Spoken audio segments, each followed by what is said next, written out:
watching Fox 10 Phoenix now. Begin with a Fox 10 News alert here this morning. This is a live look near 51st Avenue and Thomas. Our photojournalist there live on the scene doing a great job giving you a closer look at this home. Crews here in Phoenix, they rushed to put out a fire that was happening, I believe, behind this home. It was in an alley.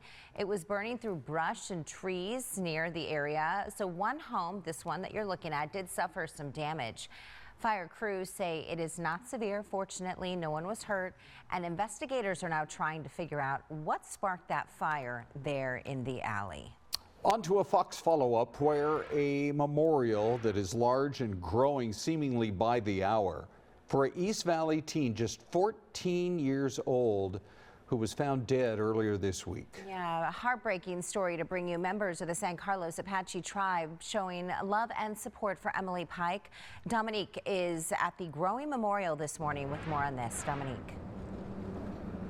Good morning, guys. Yeah, real tragedy here, and hundreds of people have been coming out to show their support for the teen. We're here at the intersection, Mesa Drive and McKellips, and you can see just this growing memorial. Dozens and dozens of candles lit this morning, handmade posters, signs, balloons, teddy bears, some flowers out here as well to really keep this teen, Emily Pike's, memory alive, and at one of the last places that she was seen alive. So back on January 7th, Emily was reported as a runaway. On February 14th, her remains were found off of US 60 northeast of Globe. Tribes are coming together to bring awareness to Emily's death and missing and murdered Indigenous women. The Gila County Sheriff's Office working with several agencies to investigate Emily's death as her family awaits for answers. We're going to keep remembering her until we find her justice. To us, this is part of healing, and to see all of the amount of support, I'm shaking. I can't believe this. So many signs, so many people coming together. So another vigil is scheduled for tomorrow night at Encounter AZ near Mesa Drive and McKellips at 6:30 in the evening. That information, you can find it on our website, fox10phoenix.com. And right now, police is just asking anyone with information on her disappearance, details behind Emily's death, to contact the Gila County Sheriff's Office, also the Bureau of Indian Affairs, or you can also contact the San Carlos Apache Tribal Police. I'll send it back to you this morning. Dominique, thank you. The Phoenix Elementary School District says it needs more time to make a big decision about its future. Yeah, families will remain on edge as the district decides to delay a vote on which schools they plan to close. There was 2 in the central Phoenix area they were looking at closing. Also facing a projected $8 million budget shortfall. The school board had planned to vote on whether to close Dunbar and Hurd elementary schools last night. They say they face a similar problem here as other Valley school districts. Declining enrollment with some of the aging population and neighborhoods here in South Central Phoenix as well as West Phoenix. So another plan to cut the budget involved cutting district-wide programs. Not clear at this hour when the vote will take place or if other plans will in fact be considered. A popular online charter school at risk of being shut down. The State Board for Charter Schools is putting Primavera on notice. The board intends to revoke the school's charter contract. Primavera's overall rating has met, I believe has not met minimum standards for 3 years in a row. Primavera serves about 6,800 students in Arizona. Well, there's sure a lot to break down from the president's 99-minute address. Dan Barnes with Copper State Consulting joins us now. Can't wait to hear your first take, your big takeaways. Well, that's a great way to start. There's so much to. My big takeaway is that if Democrats can't applaud objectively good things, they are falling into the very trap Donald Trump and the Republicans have set for them. Like the young man who was made a Secret Service agent after fighting cancer. Yes. I mean, there was a number of plays there where Democrats could show their humanity and say, yeah, we don't like the guy that's speaking, but this is objectively a good thing. The fact that they didn't if you're an average American and you're watching the show, I think you are off-put in the worst kind of way. It's like, this is ugly politics right here. I think especially when when we talk about, you know, the laundry list of items and things that DOJ discovered in terms of cutting budgets. A lot of these things went to, you know, I think President Trump said someone who was 300 and something years old was receiving checks, and he thought, that's older than the country. Money that was going to countries overseas for children's programming. So I think there's a laundry list. That was quite surprising. Yeah, it was. I mean, this is our normal presidency with Donald Trump. I mean, there's nothing normal about this guy. This was, I believe, the very first time the Speaker of the House had to forcibly remove a member during a presidential address. Ron and I are old enough to remember a few years ago. Hold on there, Stan. When someone, all right, go ahead. I mean, it's very kind of you not to include me in that group. One small misstep by the audience, and there was scolding and apologies that came later. Now it's Democrats holding up signs, and I thought, I mean, look, I'm a bipartisan guy. I like my Democratic friends. I happen to be a Republican, but it backfired. I think the show backfired for our Democratic friends. Even Ted Cruz, you know, kind of to the right in the GOP, he said, I used to applaud Joe Biden every year when he came in for the State of the Union speech. But Stan, I just wonder how all of this played. False, you know, they have the little signboards they could hold up, you know, or yelling at the president, particularly when the CBS YouGov poll came out this morning. 77% of people like what he's doing, cutting waste in government spending. 77% like what he's doing when it comes to the crackdown on immigration and the border. It sounds like the vast majority of people who actually watched the speech liked what they were hearing. That is where I was going, Ron, and I think that's the punchline. Who is the audience here? You know, it's not you know, pencil heads like us that are watching this stuff. It is the average voter. And to your point, the average voter likes what he or she is seeing.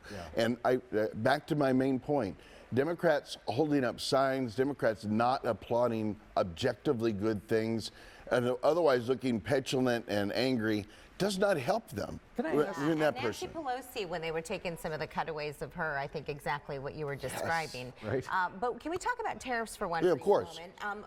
Maybe the Americans' response to the thoughts on tariffs and the fear, I guess, of higher prices for consumers. Yeah, that is unknown territory in our modern day. I don't think the average voter, again, I think that's the audience, understands tariffs and understands how it will directly affect them personally. When the president says tariffs will mean that in the long game, manufacturing and jobs will come back to America, I think most people like that. In the short game, if tariffs mean my avocados go up and my guacamole is more expensive, we don't like that. So we're gonna have to see when the cars crash into one another, what really comes out the other side. One more question. Did Alyssa Slotkin do enough to kind of elevate herself to a major player in the Democratic Party last night? I don't know if that means running for president, if that would still be like a Gavin Newsom and a Kamala Harris, but did she?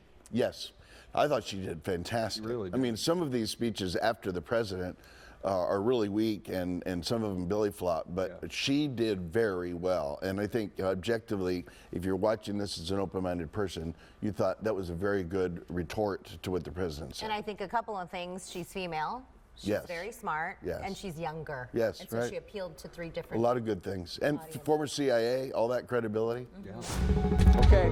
Lord murder case pleads guilty to reduced charges. William Hines is one of 7 people charged in the killing of the East Valley teenager. During his court appearance yesterday, he pled guilty to manslaughter.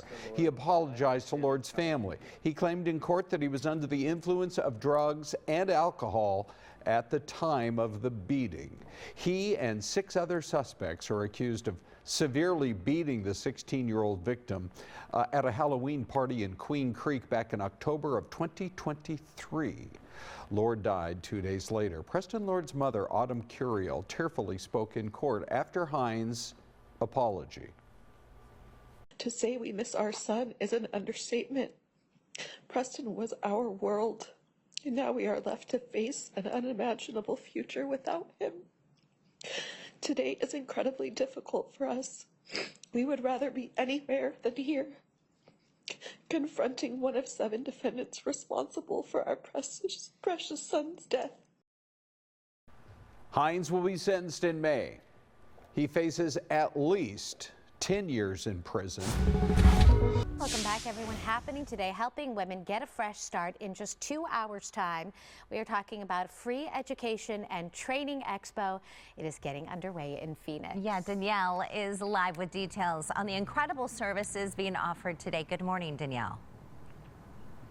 Yeah, good morning. And speaking of a fresh start, that is exactly where we are this morning. That is where this very first educational expo held by the organization is happening. It all starts at 9 o'clock this morning. And this is all really to kind of bridge the gap, to bring these women in, to put them in front of so many companies and organizations to give them those opportunities. So Nancy's here with us this morning. She's with Fresh Start. Nancy, you guys decided to do this. This is the very first one you guys are ever doing. So why did you decide to do something like this? Great question. Yeah, so it really came from, a need within the community that we saw. We're hosting this Education Expo. We're bringing in some of our partners like Maricopa Community Colleges, ADOT, to be able to tell the women in the Valley about the educational programs that they offer, that they, that our community might just not be aware of. So we wanted to go ahead and help as many women as possible. So that's why we decided to host as an expo. So we're really excited for this very first one, and it's going to be a really great kickoff to more to come. And walk me through the day. So we see a few tables set up. This all starts at 9 o'clock. If I'm a woman out there, I'm listening, what happens today? How do I come here? What do I need to bring? Yeah. Great question. So you don't have to bring anything but yourself. Come as is, come after dropping off the kiddos, come after getting your coffee, and just stop on in. There isn't really any way to prepare in an essence of, just having that open mind, being able to learn about programs within the healthcare industry, finance, advanced manufacturing, all sorts of different opportunities are going to be available here today. So really all we ask is to come come excited and with that open mind.